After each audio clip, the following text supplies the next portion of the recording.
The Sigma 18-35 f1.8. Is it the king of the lenses? I don't know. I just like that thumbnail. Thought it was pretty cool. All I know is that it's pretty damn good. Watch this video and tell me what you think.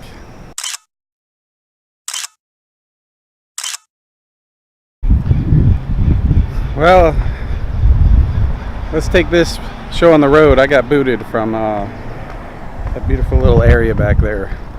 Apparently it's private property I'm not allowed on there. Alright, we're here at Plan B, back to the flower garden with the 18-35mm f1.8.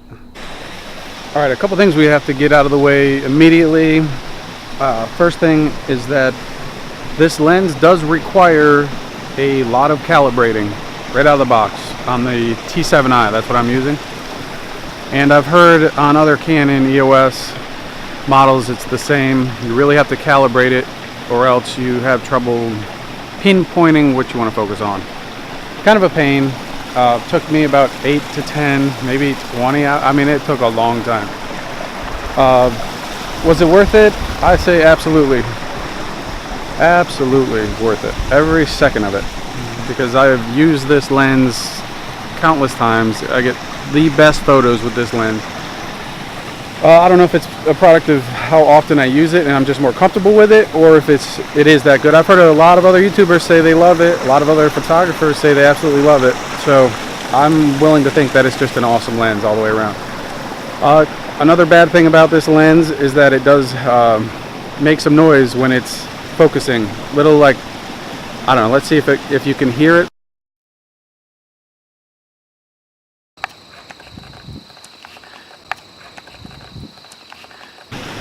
But it makes these little ticking noises when it's focusing quickly. It is slightly audible when you don't use a mic. I'm using a Rode mic right now. It may not be audible, but when you're only using the onboard mic, you definitely hear that it's like a little ticking, and it gets rapid, and it can kind of ruin a video, honestly, if it's too much. But if you can get past those things, look at this image. It's just beautiful. Okay, so now I have it opened up to f6.3. Let's kind of get more of the shot in focus, deeper focus, because I want to show this whole place. Let's step back here and just give you an idea of how crystal clear the video is on this guy. It is gorgeous. Gorgeous video. Whoa. Let's come up here. Okay, now if I wanted to, I could open it up. I could drop it back down to f1.8 real quick. And then here's where we can start to really get that separation. Now this is the same shot. And as you can see here, the separation I'm getting from the background, that's what is absolutely awesome about this lens, is that you're getting at 18mm right here, you're getting f1.8. So you can really separate that background in photo, obviously, and in video very nicely. And obviously the f1.8 gives you excellent low light. So let's come over here. This is just a gorgeous little area right here. Let's get this. So here, there you go. Separate that background. Let's get that B. A bit overexposed. Let me darken that a bit. There we go. And now look, I'm completely separating that background on that B. Look, you can even see those spider webs up in there between the flowers. Now I'm completely zoomed in at 35. That's probably one of the drawbacks here that a lot of people find, is that the 35mm isn't very long. But I mean, you know, like I said before, everything in photography seems to be a trade-off. So you're getting that f1.8 at 18mm all the way up to 35. It's not a bad deal. Alright, so let's open this. Come around here. Now I'm still at the f1.8.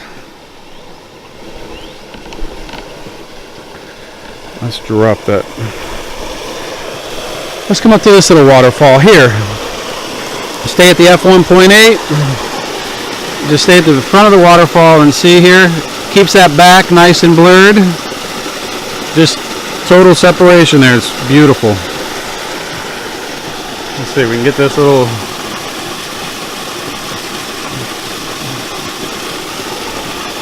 Yep, you are not going to see shots like this. Here, watch this. I'm right up on it. This separation. You're not going to see this type of separation with a kit lens, I'll tell you that. Alright, so.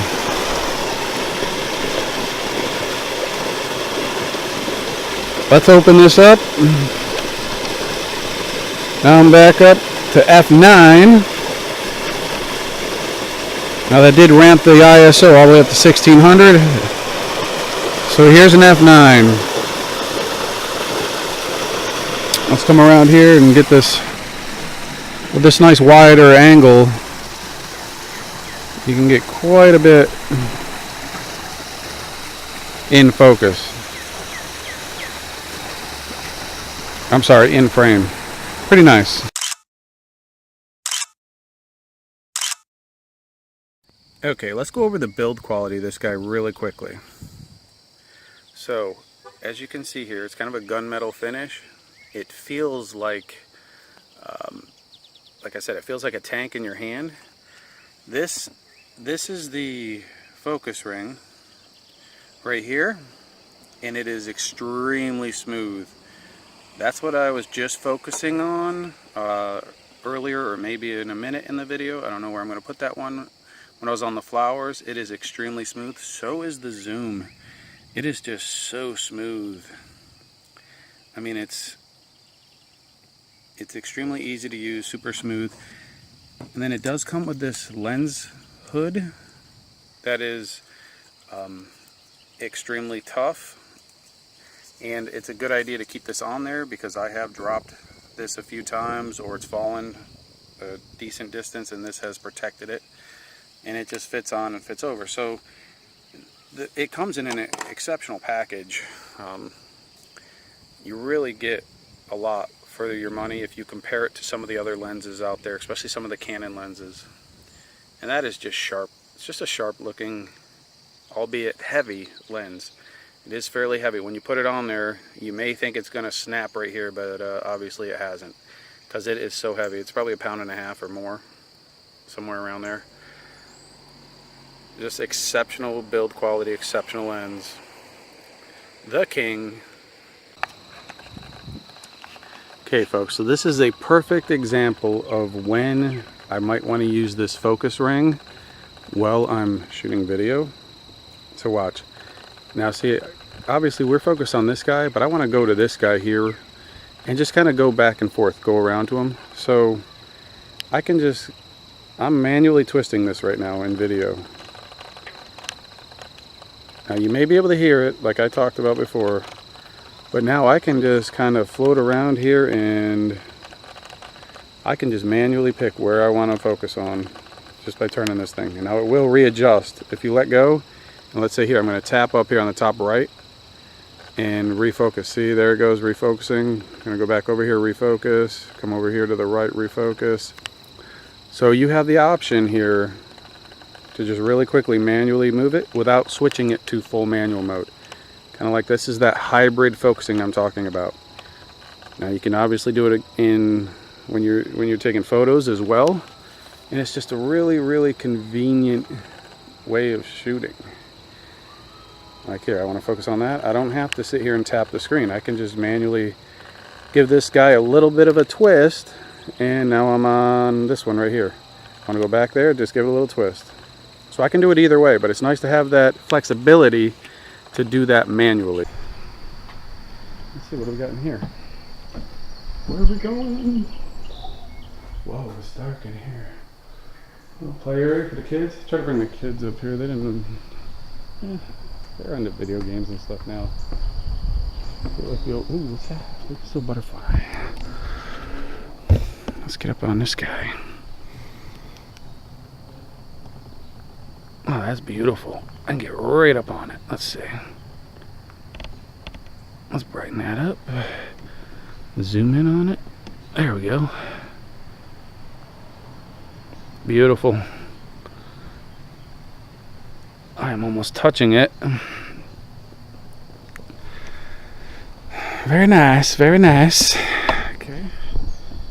So, again, I'm back. I'm just kind of walking around, giving you a good feel for this guy. Alright, so that versatility that I just showed you right there is probably one of the main reasons why I believe this is one of the best lenses. Definitely the best lens I own. And it's even better indoors. As far as if you were to compare it to the kit lens, what you can do indoors with the kit lens versus out here with the kit lens, you can just get so much more detail indoors, and it just makes for a fantastic family, like Christmas morning, stuff like that when you're indoors and you know it's going to be a dark situation. Excellent. I love it.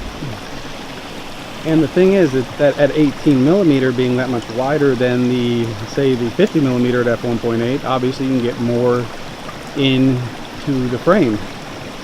So it's pretty awesome. Let's move on to some other things here.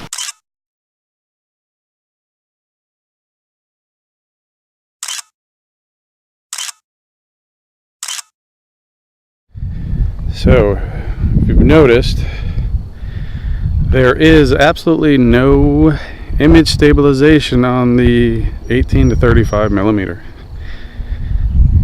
I believe that's to keep the image as sharp as possible,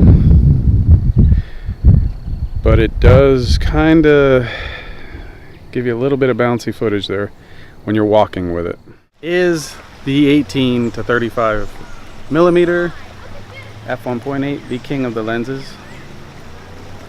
Again, I don't know. I know it is the best of my lenses. Alright guys, thanks for watching. Subscribe, and if there's anything else that you want me to show or whatever, feel free to ask. Have a great day.